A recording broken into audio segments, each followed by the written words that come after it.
I stood across this room over in that corner less than 48 hours ago with the backdrop of our beautiful harbor behind me.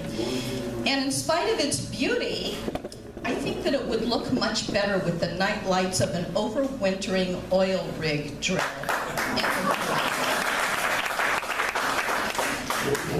I spoke for over an hour with my opponent, answering questions from the Port Angeles Yacht Club related to the two marinas. You know, though I knew it before, there's a lot of work to be done, and I am anxious to get to work. I see the mission of the port as being twofold. That is to wisely manage the public lands under its purview and to create job opportunities. Those two things need to be accomplished carefully and thoughtfully. And while I see the issues of the port being creating job opportunities, harbor cleanup, community engagement, and a balanced budget, the areas I see needing the most attention immediately are leadership, communication, and marketing. It is the Port Commission who is responsible for the actions of the port. Middle management does not answer to the taxpayers. We need a Port Commission that has proactive leadership. We need a Port Commissioner that does not give up its authority in delegating decisions. I want to see a Port Commission that more closely works with the public, the stakeholders, and the public and staff. It's obvious to me that even with the Open Public Meetings Act, there's still a lot of distrust going on, and I think that if we have more communication and better leadership, that we can have pride of ownership in the port, and we can accomplish that with better communication and leadership. We need to sit down with the tribe and talk about a boundary adjustment related to the graving yard. I knew when they first started calling it a graving yard it was going to be a problem. But we need to get this issue settled to the satisfaction of both sides. And speaking of collaboration, we need to get the Lincoln Park trees dealt with. The port has recently approved a $650,000 expenditure to amend the master plan for the airport so that it can deal with the tree issue through the FAA. But there's still time to sit down again with the Port Angeles City Council and try to reach an agreement either on an easement or even a land purchase. This has gone on way too long. As a Charter Review Commissioner, I worked hard with several other conservative members to move to the county commissioners a recommendation to form a forestry council that would make a recommendation back to the county commissioners regarding reconveyance of our county trust lands. And as a port commissioner, I will work to make sure that the port has a very strong voice on timber issues. And I believe it really important that all the cities in the county government, the Peninsula College, the EDC, and the port really need to work together to market the assets of our county to the rest of the world. There are many business opportunities out there, many of them green, and we should encourage them to come to our area. One area that the port has been working on is composite manufacturing. And I give a very special hats off and a big thank you to Jim McIntyre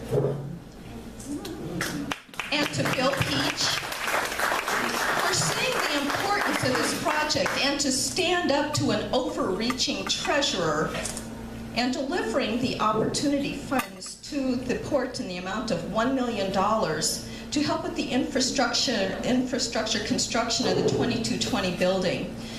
There will be a groundbreaking ceremony tomorrow morning at 11, and although the Pope isn't going to be there, I know that the governor and Derek Kilmer will be.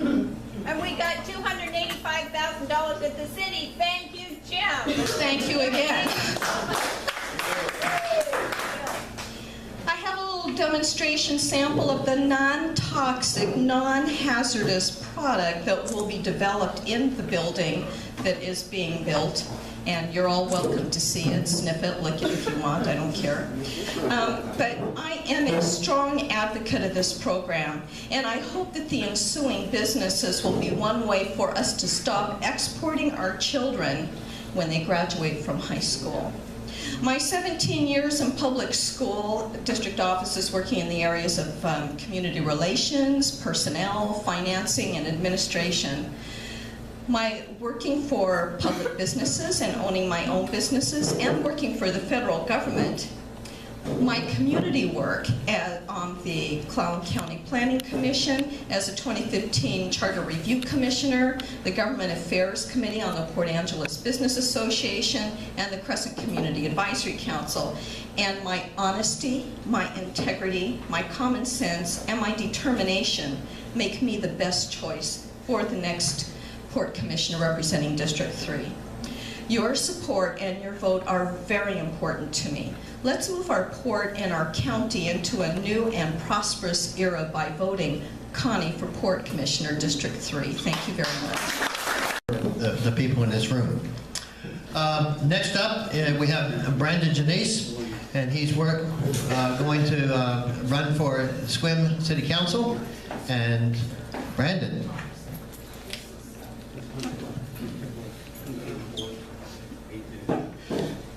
Sound good, okay? A little closer. So, like Dick here said, I'm Brandon. This is the second time I've run for the Sequim City Council.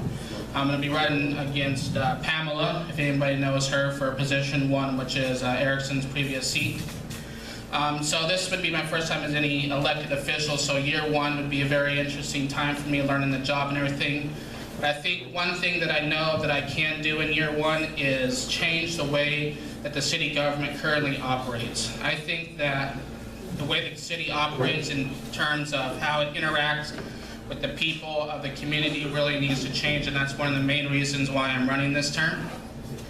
I think that the city council, I've heard all the time, just doesn't care about any ideas, any criticisms that people give it. Speaking at the Rotary Club a few weeks ago, everybody from the county sheriff to local business owners got up and expressed their disdain for how they were treated by the city council and just how they ignore them constantly, time after time again.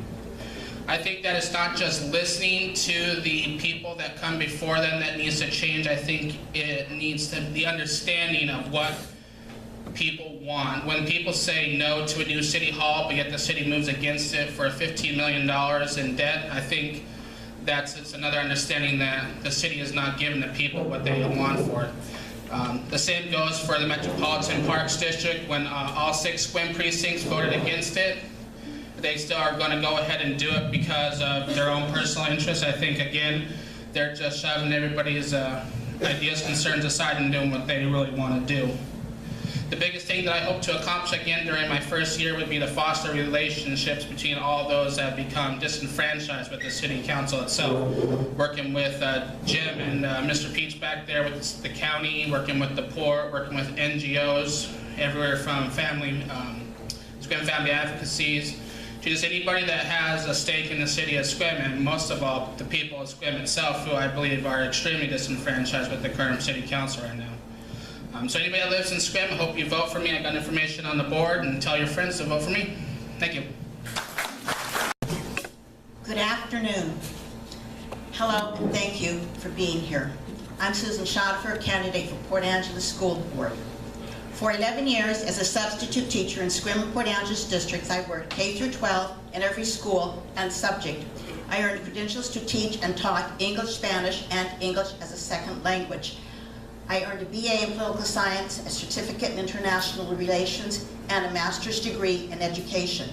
I've gained perspectives unavailable to those without my background in 21 years of teaching experience.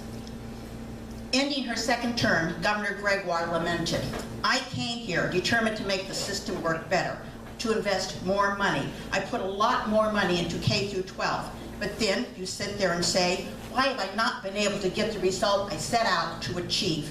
End quote. In January 2013, after 45 years and $166 million, the U.S. Health and Human Services Department released its study concluding Head Start, quote, has no demonstrable impact on academic, social, emotional, or health status at the end of first grade. An alternate definition of reality, of insanity, is doing the same thing over and over again, expecting different results.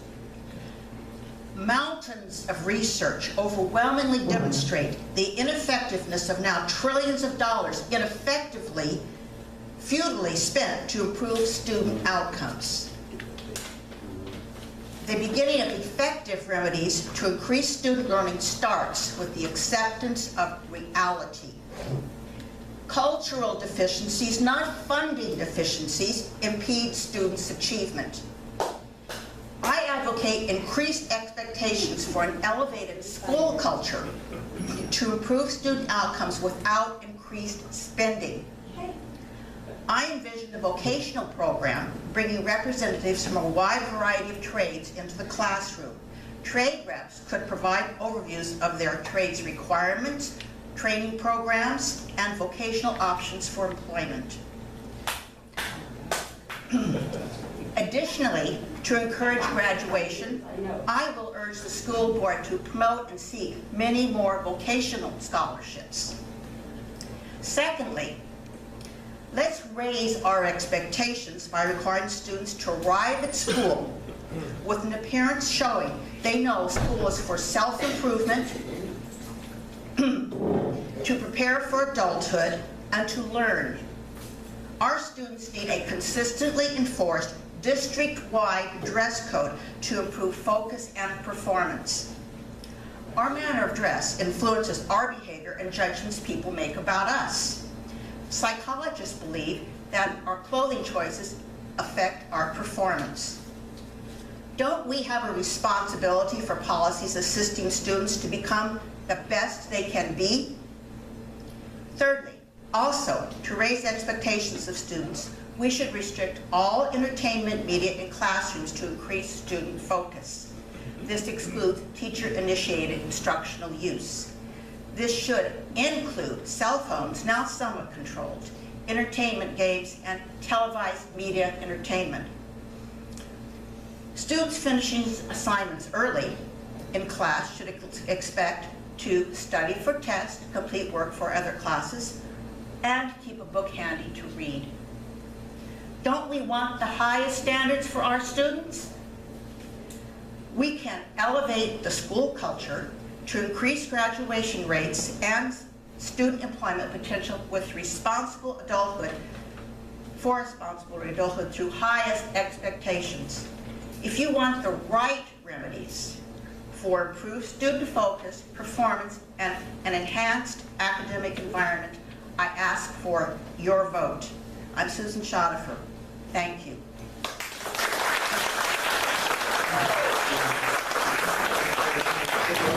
But we all know it. I believe I have many friends in this room.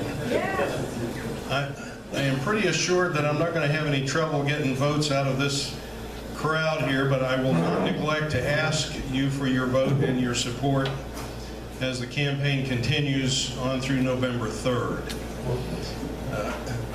The three things that I'm going to be spending all of my time talking about are leadership, support of the economy and jobs, and membership on the Board of Natural Resources, which I'll get into briefly. It's a very complicated subject, but I will tell you exactly why it's important to the county. Leadership, first of all, is about not only values, but principles, which lead to results. Leadership is not a process.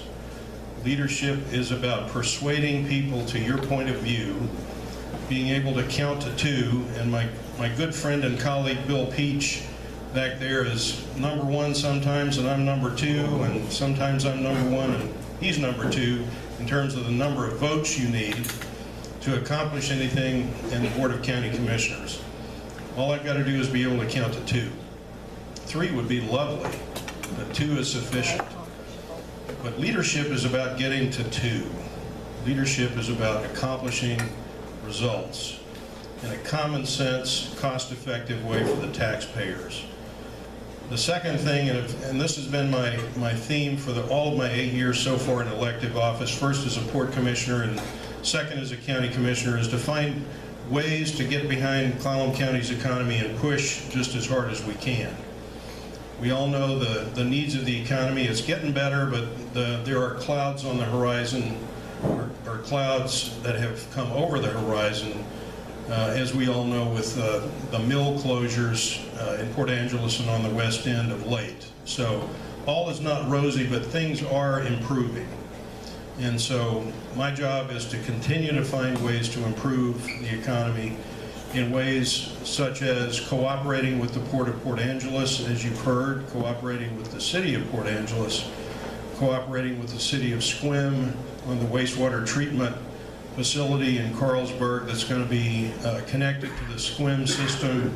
Those are great examples of governments working together, and we need to continue that and improve on that tradition. Last, the Board of Natural Resources is something that folks don't know an awful lot about.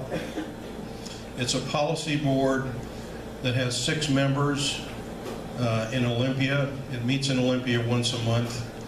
I was elected by the 21 counties that have what are known as forest board lands, which are managed in trusts for counties and junior taxing districts. The trees that are harvested off those lands provide revenue not only to county governments, but to fire districts, school districts, port districts, so on and so forth. Anybody that has a property tax levy gets a proportionate share of the timber harvest revenue.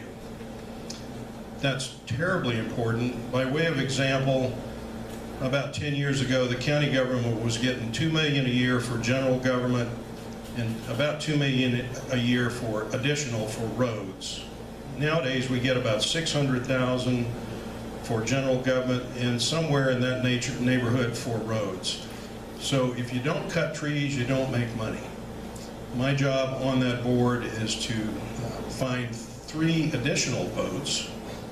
I got to count all the way up to 4 to find ways to accomplish additional harvest, which then will provide revenues for county government, and most important, put people back to work in the woods. That's a very important part of our county's economy, and that's the reason I ran for election and fortunately got elected to that board. So thank you for this time. Thank you for being here. Looks like we got indoors just as the rain started, which is excellent timing. Love to have your vote, love to have your support. Appreciate Jindy and everyone who put the meeting on. Thank you. Payne, where's Will? Running for Sequim School Board. Thank you. Thank you. So I want to thank Jindy for putting this on too. Do I need to sign a waiver like I did with the League of Women Voters about this recording thing? Do not do anything, don't record, don't object, don't whatever. So I'm glad to be here. I know most of you, of course, from last year running as a prosecutor, and you know, I don't think I really got a chance to thank everybody, and I do want to thank you for those of you that supported me, and even those that didn't, to just make it an interesting race. And I really appreciate the support from the party, and it was fun, and I enjoyed doing it, so I thought I'd try it again. Here we go. Who all here lives in Sequim? Few? Okay. So I can't do near as good as Susan did. She already knocked it out of the park. I'm gonna have to get her notes and try to follow up behind her on that. But there's some things in Sequim that are facing us that I think we need some new vision on. And one of them, of course, is the bond, and another one is the graduation rates and the abilities to improve that and offer some maybe alternative methods of going to school. And then a lot of people, well, I'm not sure how you're going to fall on this. There's actually 2 more things. One is the Common Core, and I can tell you that I'm opposed to it. Now, well, hold on. I mean, you know, and I can tell you why. I don't want to do a blanket opposite to that. And actually, I had a big discussion with the outgoing superintendent who bailed after the bond didn't pass last time about that. And I didn't really have an opinion about it until I went to a meeting that was put together by middle school instructors, high school instructors, especially in math. They're teaching a program called Excelsior Math.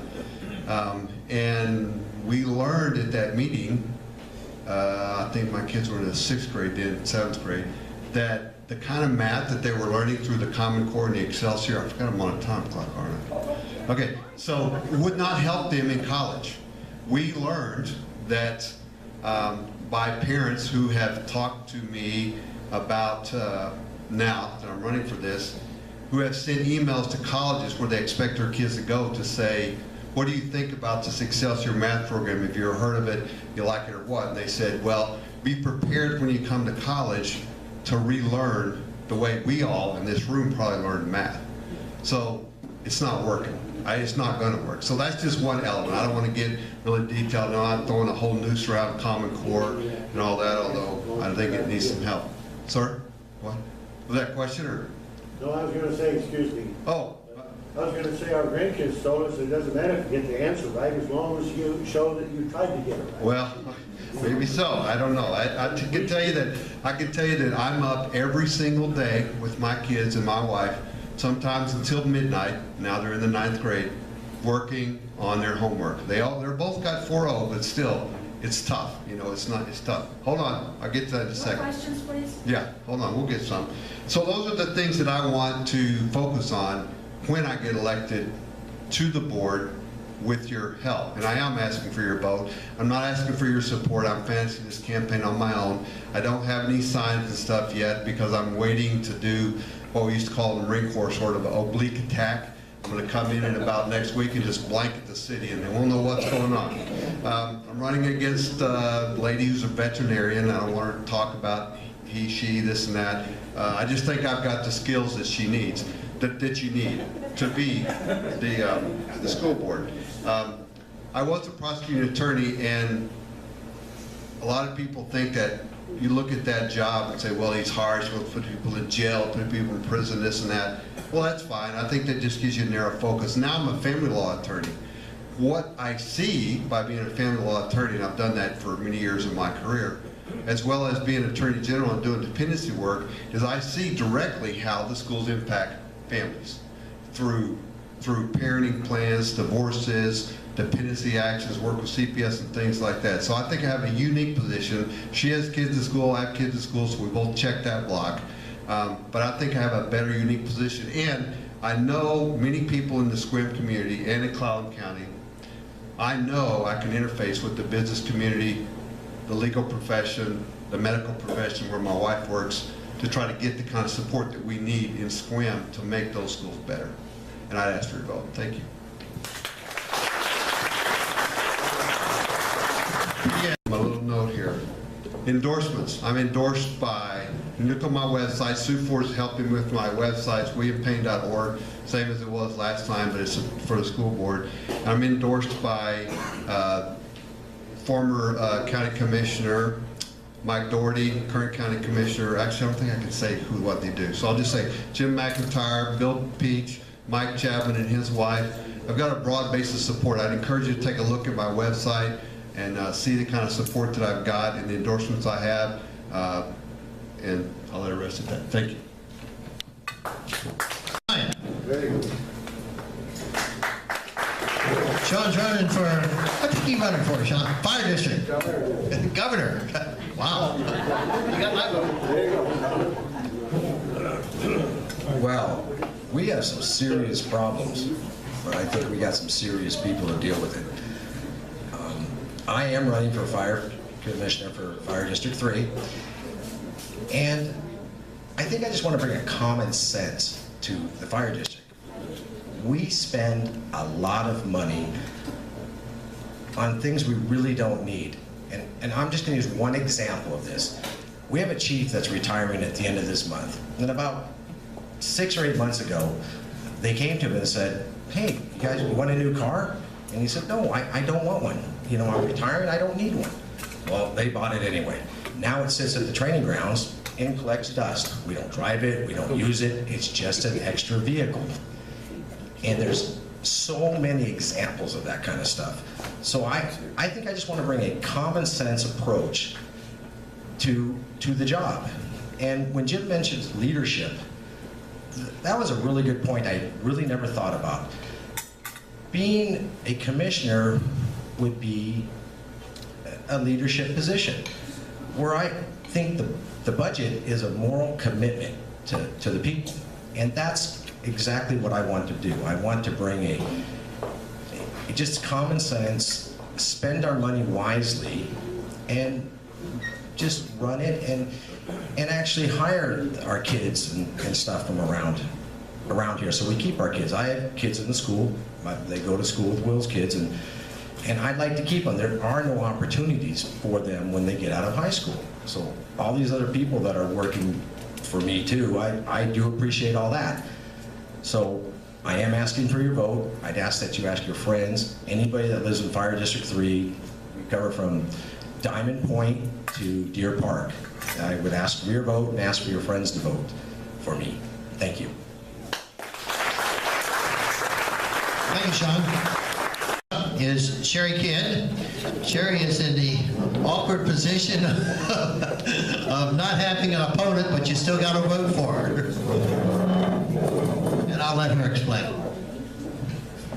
Hi, good afternoon. I'm Sherry Kidd on the Port Angeles City Council.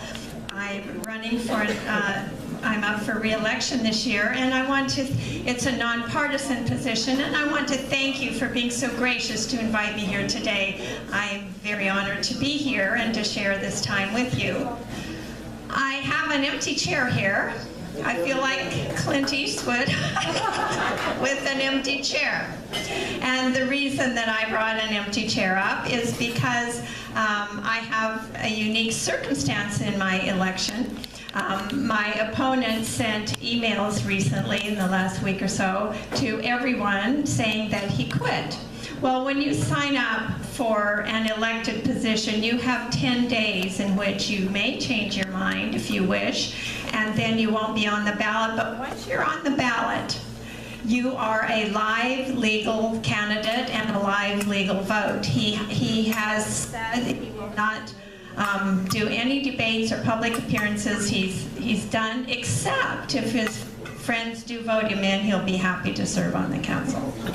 So I just want you to know that I'm working hard for the city of Port Angeles. I'm working hard for the people of Port Angeles, and I'm here to thank Bill Peach and Jim McIntyre for what you're going to see is the new landscaping and the finishing touches to our new waterfront and our new beaches and our new park. They're going to be so beautiful for the people of Port Angeles. This changing the face of our waterfront forever, and I just really appreciate the commissioners going to bat for us and for our community. I have worked on that project for 7 years. It was an idea like, what can we do to upgrade our waterfront, and it's just been a process and a public process, and I'm so proud to see differences in Port Angeles. Port Angeles is a wonderful community. It's a community of people caring about each other, and it's a community that is growing in very positive ways.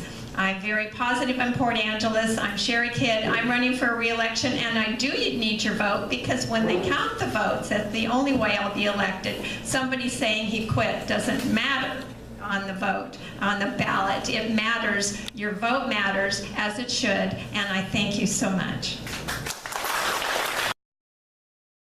I will work to make sure that the port has a very strong voice on timber issues. And I believe it really important that all the cities in the county government, the Peninsula College, the EDC, and the port really need to work together to market the assets of our county to the rest of the world.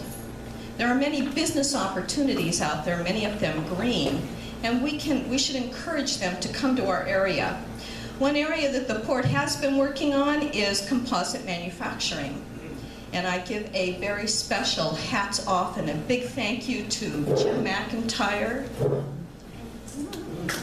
and to Bill Peach for seeing the importance of this project and to stand up to an overreaching treasurer and delivering the opportunity funds to the port in the amount of $1 million to help with the infrastructure construction of the 2220 building.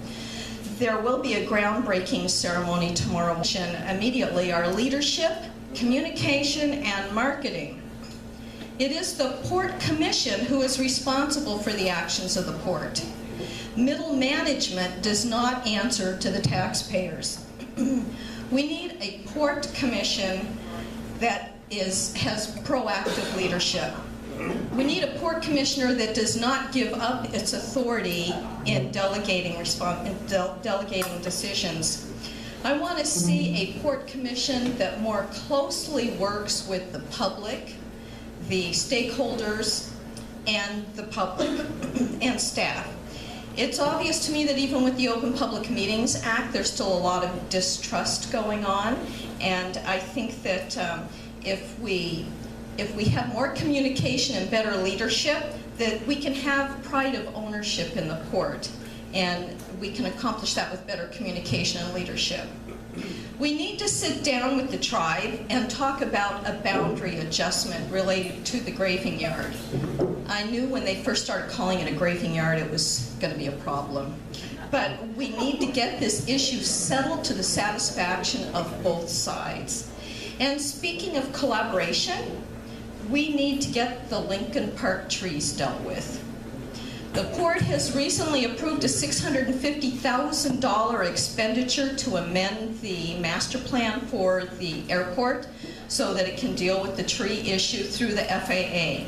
But there's still time to sit down again with the Port Angeles City Council and try to reach an agreement either on an easement or even a land purchase. This has gone on way too long. As a Charter Review Commissioner, I worked hard with several other conservative members to move to the county commissioners a recommendation to form a forestry council that would make a recommendation back to the county commissioners regarding reconveyance of our county trust lands. And as a port commissioner, ordering at 11, and although the Pope isn't going to be there, I know that the governor and Derek Kilmer will be. And we got $285,000 at the city. Thank you, Jim. Thank you again. I have a little demonstration sample of the non-toxic, non-hazardous product that will be developed in the building that is being built. And you're all welcome to see it, sniff it, lick it if you want, I don't care. But I am a strong advocate of this program, and I hope that the ensuing businesses will be one way for us to stop exporting our children when they graduate from high school. My 17 years in public school district offices working in the areas of community relations, personnel, financing, and administration. My working for public businesses and owning my own businesses and working for the federal government, my community work. I stood across this room over in that corner less than 48 hours ago with the backdrop of our beautiful harbor behind me. And in spite of its beauty, I think that it would look much better with the night lights of an overwintering oil rig drill.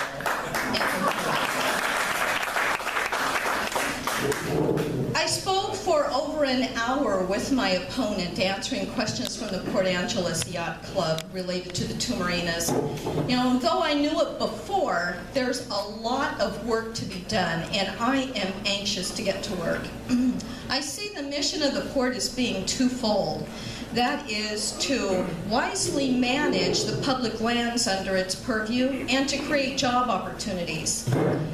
Those two things need to be accomplished carefully and thoughtfully. And while I see the issues of the port being creating job opportunities, harbor cleanup, community engagement, and a balanced budget, the areas I see needing the most attention